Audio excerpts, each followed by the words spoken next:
Hey guys, Shotgun Spotlight, Keely Yor back for USCFootball.com's film study, taking a look at USC's 45-20 win over Stanford and Keaton Slovis's first start as the Trojans quarterback. Taking a look at the positive and a little bit of negative, mostly just positive in this game though. After USC starts slow, come back and have a big game and get a big win against Stanford. Let's take a look at Keaton Slovis's first scramble. He's already completed a pass to Drake London that went for 45 yards. USC's in scoring position here inside the 30. He's going to make a good decision right here. This is the first time we see his decision-making on display. He's going to have an opportunity when he steps up in the pocket here. You're going to see that he's going to have what looks like Tyler Vaughn's wide open right here, and he's going to square his shoulders as we slowly roll it here. Look, he sees Tyler Vaughn's, he starts to square his shoulders, he thinks about throwing it, but if you look and see the little tiny shadows in the background, that's a safety creeping up, and if he throws this ball, that might have been an interception right there. Instead, Slovis makes the right decision, takes a yard, lives to fight another down. Third down here for USC on their first drive. Keaton Slovis is going to take the harder throw, but picks up the first down, even though he has an open receiver underneath. As we watch right here, watch the two defenders are actually going to run into each other. So you can see John Jackson III, his very first snap as a Trojan. He's going to be open right here. Vi's going to be open as well. But on 3rd and 9, Keaton Slovis decides to look a little bit further and throws it out to Amon-Ra St. Brown, who's open. He picks up the first down. Now, if he throws it to John Jackson, might have picked up the first down as well, but he goes with a sure bet and throws it a little bit deeper. Harder throw, but Keaton Slovis shows that he can make any of the throws on this field.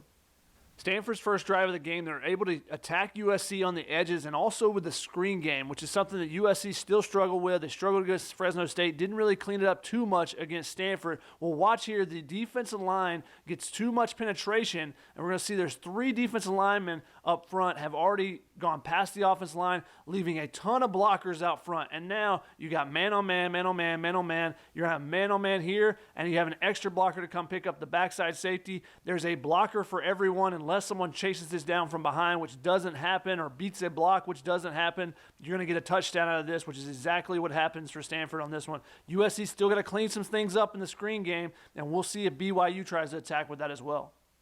Let's take a look at USC's 3rd down on their second drive. They're not able to pick it up, and a lot of people were clamoring at Tyler Vaughn's for not making a play here, but let's watch this and see. Throws a little bit inside right here. Paulson Adebo makes a pretty good play. Is it a drop? Well, no, it's not. Let's go to the slow-mo replay and watch what Adebo does right here. Adebo goes up and hits his left arm right there, and you're not going to be able to catch the ball when you're reaching for it and only have one hand to catch it with when you try to make a two-handed grab there. It's just a really nice play by Adebo, not actually a drop like some people wanted to say it was. Just real quick, want to show you something that USC did a little bit different in this game. They used Kanai Mauga as an extra linebacker, as a 3rd linebacker, going up against some of the Stanford heavy fronts. But on this play, he actually drops back, and USC uses a true 4-3 defensive look, something they haven't really shown much in the past. So let's see if that's something that they use going forward as well. USC fumbles on their kickoff return. Stanford gets the ball with a short field, an opportunity to go up, possibly 21-3. What do? They try to throw 2 deep bombs when they've been running the ball really well. On this second one, on a 3rd and 3, they try to throw it deep on Elijah Griffin. I just don't really understand the play call. We'll watch, but a very nice play by Griffin on this here at the bottom of the screen, going against Colby Parkinson. Giving up 7 inches doesn't matter if you play it with the right technique and the right positioning. He makes a great play there, and USC forces a field goal, which was kind of the turning point in this game. One of the concerns coming into this season for USC was how their offensive line would perform in this new air raid offense. They've been terrific in the first 2 games. Tim Drevno's taken over that unit, and they've gotten kind of nasty up front. They're actually pushing guys backwards, and we're going to see that on this 3rd and 1 play here. By the time Vi Malapai gets to the hole, he's already at the first down marker because the offensive linemen are pushing guys 2 and 3 yards down the field. Vi's able to pick up 5 yards on this run. The first 2 of them, he didn't have to do on his own. The offensive line did for him. Here's another look at a good play from the offensive line. Watch the work of center Brett Nealon and left guard Elijah Vera Tucker. They're going to do a great job of pushing the pile forward, getting a combo block first on these defensive tackle, and then you'll watch Elijah Vera Tucker. He's going to go forward and pick up the linebacker as well. Watch right here. Vi's going to come down. He's going to see that there's a big hole here from what those two have created, and he's going to turn and cut immediately, and he's got a great opportunity to pick up a bunch of yards. Elijah Vera Tucker comes off his block to get to the linebacker, and now you've got a gaping hole. Suddenly you've got another first down on this run by Vi Malapai. Keaton Slovis throws his first touchdown pass as a USC Trojan. He's going to hit Amon-Ra St. Brown. St. Brown told me after the game he knew as soon as he saw this alignment from the defense, look at the cornerback, how he's playing outside leverage. They've been playing a lot of man coverage. He's going to go and attack that cornerback. He's going to widen the corner out with his route and then come back inside a bit. Slovis is going to throw it a little high in the air, but Amon-Ra St. Brown is able to make an adjustment. He's able to make the catch before the safety gets over the top and gets to him. We'll see here. It's just waiting, finally catches it. Touchdown USC. Let's take another look at it, though. From this angle, we can watch and see the route. Amon-Ra St. Brown here on the right side of the screen. Watch what he does with the cornerback here. He's going to run straight at him, and then he's going to cut up right here. And as soon as you see that, look at the separation he's created. Keaton Slovis sees it as well. He throws it out there. Amon-Ra St. Brown does the rest. USC with the touchdown. And suddenly they're back in this game after being down 17-3. Now it's 17-10. Here's an example of gap integrity. It's kind of a buzzword among coaches, especially defensive coaches, but here's why it's so important. Failing to get one gap can result in a big play, and that's what happens right here. USC's linebackers, one of them is supposed to take care of one gap, the other one's supposed to take care of a gap. Each lineman has a gap as well based on the shoulder of the lineman he's supposed to be running at. The safety as well. So safety's supposed to be here, here, here, here. You're supposed to have one person along each spot. And when you don't have one person in a spot, suddenly there's a big hole, and we'll see it right here. Stanford's able to get a big gain. Now, I don't know if this is on John Houston or if it's on Palaie and Naitiote, but the two linebackers kind of split the middle here and leave a big gap wide open. Stanford takes advantage. Cameron Scarlett right up the middle on this one, and he's going to be able to get a big gain. On this first and goal play for Stanford in the second quarter, we're going to see multiple things on this one, actually. We're going to look first at the defensive look that USC has. You're going to see that it's Isaiah Polamau out here playing cornerback because USC has a 3-safety look with Chase Williams and Talanoa Hufanga in the game. Only one cornerback, that's Elijah Griffin on the top half. Elijah Griffin is also going to play into this play because I love his willingness to come out and help out in the run game. He's going to throw his body in here. He's going to actually make the tackle on this. Going to be a tackle for loss. But let's back it up. There's something else that's happening in the front of this play. Watch Palaie and Naitiote. I love it when he's attacking and when he's chasing after the ball. On here, he's going to draw this holding call because he beats the lineman immediately. He's going to make the tackle for a 4-yard loss. Instead, he gets held, and Elijah Griffin is the one that ends up making the tackle. We're going to see Elijah Griffin actually watch John Houston. He's going to pick up and hand Elijah Griffin this chain as well because he's got his chain broken on the play. You never want to lose your chain on a play. But USC faces a 3rd and 5. They're down 20-10 here in the second quarter. They're going to pick this up because of a fantastic play by Amon-Ra St. Brown. Watch him here in the slot. We're going to see him. He's going to run an out route. And when he runs the out route, he runs it at a depth past the sticks. He does a great job of that to make sure that he can pick up the first down. But let's watch the throw. The throw's a little bit to the outside. Watch Amon-Ra St. Brown make the adjustment here. You see him take a couple steps down, so he's given up the first down, but he has the wherewithal. He looks and sees where the sticks are and then dives and gets the first down. A great play by Amon-Ra St. Brown to pick up the first down, and it leads to a touchdown drive for USC. Paulson Adebo, Stanford's potential All-American and first-round draft pick cornerback, got picked on by USC. There's no other way to go around it. USC was attacking him several times in this game. They're going to go for it right here. Tyler Vaughn's at the top. Adebo's been matched up with him throughout the first half. And I think Adebo just is not ready for the arm strength of Keaton Slovis because he's going to be all over Tyler Vaughn's, but the ball gets there much quicker than Adebo expects. And because of that, Tyler Vaughn's gets a catch, and then he has a lot of grass in front of him because Adebo went for the interception. That's the second time this has happened with Adebo. Another play earlier with Munir McClain where the ball just got on him too quick, and he wasn't able to make a play on the ball. USC picks up a big first down here. But Let's take a look from the sky view. We're going to see Drake London here in the slot.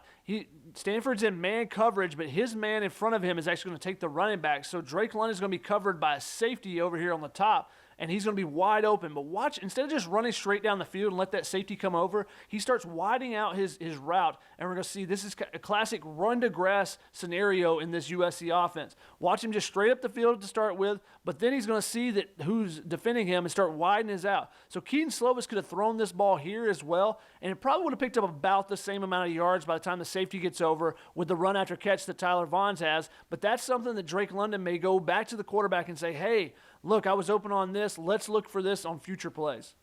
USC is going to get a 25-yard touchdown run here from Stephen Carr, but it all starts with Stanford's man coverage and the defense that they've been playing. You're going to see Michael Pittman is going to come inside. He's actually going to take out 2 blockers because the cornerback's going to follow him because he's in man coverage. So he's going to come up. He's going to get a good block on the linebacker right here. And if you're a linebacker, you don't want to be getting hit on the blind side by Michael Pittman like that. But then let's back it up one more, and we'll see that Austin Jackson does a great job of getting outside leverage here and walling off the defender. Watch him false step, and then when he goes inside, when the defensive man goes inside, Austin Jackson makes sure that there's a wall there. Now look at Stephen Carr. He looks at this and says, this is money right here. I got the whole edge. All I got to do is beat this cornerback who's now finally realized that Michael Pittman's not going to be catching a pass, and Stephen Carr is too fast for him, runs right by him, 25-yard touchdown. USC's in the end zone, and suddenly from 17-3, now you're down 20-17. On the first play of the next drive, USC is going to attack a Debo once again, this time with freshman receiver Manir McClain. But first, let's look at the bottom half, the 2 left side offensive linemen, and the work they do communicating together. Elijah Vera Tucker, watch his head movement. He's going to see the outside guy coming in. Austin Jackson probably gave him a call. Austin Jackson now switches to the inside guy. Great job of switching a stunt there. You're going to see it gives a lane for Keaton Slovis to move up in the pocket and eventually fire a strike. Let's back it up, though, to see what McClain did on the top half of the screen. He's going to get to Debo. He's going to get some press coverage. He's going to try to run his route. He's going to get to the sticks, and he's going to sit down. Now, when he sits down here, he's going to see that Slovis is going to climb the pocket, and instead of just staying here, he's got a little room away from a Debo, but instead of just staying in that spot, you're going to watch him slide up and be able to make the catch farther away from the DB. He gives up a couple yards, but it makes the catch easier, makes the throw easier, and then he's able to pick up a couple yards after the catch. USC picks up a nice 7-8 yards on first down because of the work of multiple players on this play. USC gets a holding call with 1:21 left. Do they, be conservative, try to run some of the clock? Stanford's got 3 timeouts. Hell no. They're going for it with Keaton Slovis. And watch this throw to Tyler Vaughns. Again, attacking a Debo on the top half. Zip on the ball right here. Puts it in a place where only Tyler Vaughns can catch it. And what a catch by Tyler Vaughns as well. Love this from multiple angles. Let's watch it one more time at the top side. Look at the catch. Watch the precision of Tyler Vaughns. Hands. Then look down, see the sideline, put the foot, tiptoe down, and then you get a great catch, and USC picks up a first down. Now you're in plus territory and ready to go attack once more. Opening kickoff of the second half, and USC is going to set the tone here as Juliano Falanico runs over a guy. Kanai Malga runs over a guy. But watch Malga. Runs over somebody, and then he's going to go make a tackle on the kick returner. He also had a big tackle on the punt return. He's just running over folks, destroying people, anyone that gets in his path as well. USC, and look, here's Juliano Falanico comes. He helps make the tackle as well. So the 2 guys that run over people combine to make the tackle. That just sets the tone. A physical second half. USC's able to push Stanford around in the second half. We'll see it a couple more times here, but it starts with that opening kickoff of the second half. The Trojans are trying to get off the field. It's 2nd and 1, and Connor Murphy comes up with a big stop here. This is how you take advantage of a true freshman left tackle. He's going to go at him, uses the long arm, and then once he sees that the running back has stepped up, throws him out of the way, comes across. Just a really nice pass rush move from Connor Murphy on this one. Late in the third quarter, the Cardinals are going to bring a blitz, but it's not just a straightforward blitz. They're bringing 6 guys here, but they're going to have an interior stunt where the defensive tackle is going to try to go 2 gaps across and then get pressure while the linebackers kind of fill in behind him. Stanford had a lot of success with this last year where USC just did not communicate well enough on the offensive line. But we're going to see here, watch the defensive tackle. He's passed from Jalen McKenzie to Brett Nealon because McKenzie sees the linebacker coming, but then Nealon's actually going to pass him to Elijah Vera Tucker here, and Nealon comes off and picks up the blitzer as well, and Vavae Malapai does a nice job stepping up as well. It's an incomplete pass, but it's just a great example of the steps the offensive line has made, that they are able to give the quarterback a throwing lane, and he's able to make this throw without taking a hit, where last year JT Daniels was beat up a lot in the Stanford game because of similar plays to this. The Trojans have passed the ball down inside the 5-yard line. Now they're going to finish the drive with Vavae Malapai as he finishes off this run. Even though Stanford's going to bring a run blitz and they're going to bring an edge defender down, he's going to beat the edge defender to the hole right here. And they're going to be able to get good blocks from both Elijah Vera Tucker. Look at him walling off this side and creating that lane. And then Brett Nealon is going to get to the second level as well. He takes care of the linebacker, and then Vavae is able to back his way in, powers his way through with a little help, with a little push from Drew Richmond on the right side as well. Touchdown Trojans, and they're basically dominating the game right now up front against Stanford in the second half, and that was the biggest difference for this game, was the way USC changed the momentum and changed the way they were able to win in the trenches. Stanford's trying to get back in this game down 31-20 here early in the fourth quarter, but USC instead is going to get an interception from Greg Johnson, but it starts up front with a zone blitz pressure. You're going to see Drake Jackson at the top. He's going to fake that he's rushing and then drop back. With his fake, he takes the left tackle out of the picture, which gives Marlon Tuipulotu a little bit of room to get by the guard and then make a hit and get some pressure on Davis Mills. But also on the backside, this is why it's a zone blitz, because Palia Naitiote is coming off the weak side to take it. Now there's only really 4 pass rushers, but instead you got guys coming free and getting some pressure, and now you got 2 guys in the face of Davis Mills, or around him at least, and he throws the ball a little quicker than maybe he would want to, and he throws it out. Greg Johnson does a great job of stepping in front and taking the ball away from Colby Parkinson. USC ball. The Trojans will go score once more after getting this interception. This is not a game that Paulson Adebo is going to put on his highlight tape. Keaton Slovis and the receivers have been able to pick on him a little bit. Now Stephen Carr is going to make him look bad when he tries to make a tackle. He's going to do a nice job reading the play right here. He sees that it's a run. He's going to come up to help out. And this could be a 2 or 3 yard loss, but instead it's whoop whoop. There goes that man, Stephen Carr, just making people look bad. And he turns a negative play into a positive gain. He's going to get 4 or 5 yards, turn around the corner. And that's what Stephen Carr is able to do now that he's back healthy. We're seeing him make people miss and pick up extra yards on nearly every carry every time the ball touches his hands. The run into grass concept in this air raid offense sometimes just means you stand still. Let's look at Drake London at the top. No one guarding him, no one coming down. The safety is actually 12 yards away, and he's got him in man coverage. So Drake London, instead of taking off and running a route, he's just going to basically take a couple stutter steps right there, wait for the ball, and then take off. And it's an easy pickup. Sometimes you just got to realize what is going on around you on the field, and whether that is a defender not being close to you, that means you've already run to the grass. So a great play right here. USC picks up an easy first down without having to do much, just by realizing where the defense is set up at. The final play we'll look at is USC's 4th down stop of Stanford. Jay Tufele had another monster game in the middle. He's going to go get off the lineman, goes and makes the tackle. That's the way you're supposed to do it, and that pretty much seals the game for USC. Let's take another look, though, from a different angle. Chad Kawaha, the new defensive line coach, has said that the Trojans have to, on the defensive line, have to lock up with their offensive linemen. They have to peek in the backfield and then shed the offensive lineman. There's the lock, there's the peek, he's seeing where he's going. Then he sheds him, he snaps violently off the ball, and go makes a play. And what did Chad K have to say about Tufele after the game on this play? He said, that's just Jay being Jay.